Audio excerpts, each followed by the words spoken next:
اعوذ باللہ من الشیطان الرجیم بسم اللہ الرحمن الرحیم۔ اللہ تعالی نے فرمایا یا ایھا الناس قد جاءتکم موعظۃ من ربکم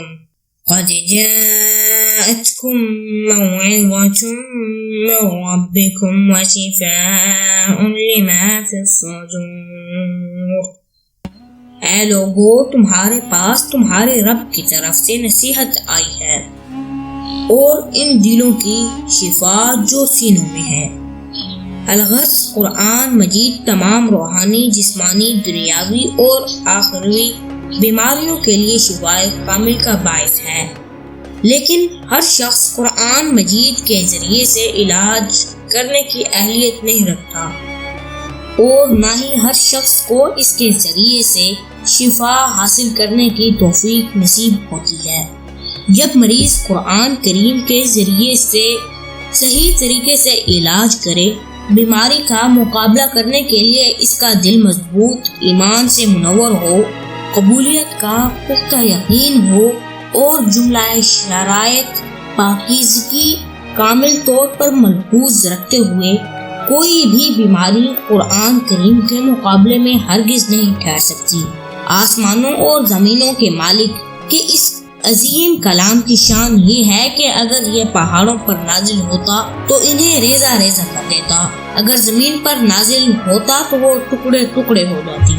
بھلا قرآن کی اس قدر زبردست قوت و عظمت کے مقابلے میں کوئی بیماری کس طرح ٹھہر سکتی ہے؟ قرآن مجید میں دل اور بدن کی ہر بیماری کی دوا بیان کی گئی ہے، اس کا سبب بھی بتایا گیا ہے اور پرہیز بھی، جسے اللہ تعالی اپنی کتاب مقدس کا فہم نصیب فرمائے وہی اسے سمجھ سکتا ہے۔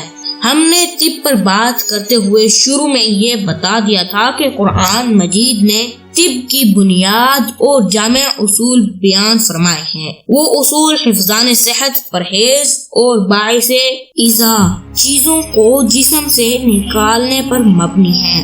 انہی اصولوں کی روشنی میں ان انواع کے تمام افراد کو سمجھا جا سکتا ہے۔ قرآن مجید قلبی اور روحانی دعاؤں کا تفصیل سے ذکر کرتا ہے اور ان بیماریوں کے اسباب اور علاج بھی بیان کرتا ہے۔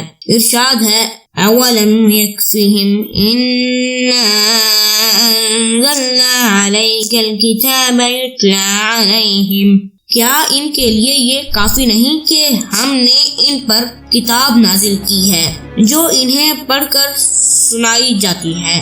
جسے قرآن سے شفا حاصل نہیں ہوتی، اللہ کرے اسے کبھی شفا نہ ملے، اور جس کے لیے قرآن کافی نہیں، اللہ اس کا کبھی کوئی کام نہ بنائے۔ دوستو، آج کے لیے صرف اتنا ہی۔ مجھے امید ہے کہ آج کی یہ میری ویڈیو آپ سب دوستوں کو پسند آئی ہوگی۔ اگر پسند آئی ہے تو پلیز میری اس ویڈیو کو لائک، شیئر، کمنٹ ضرور کریں۔ ملتے ہیں ایک نیکسٹ ویڈیو میں، تب تک کے لیے دیں اجازت۔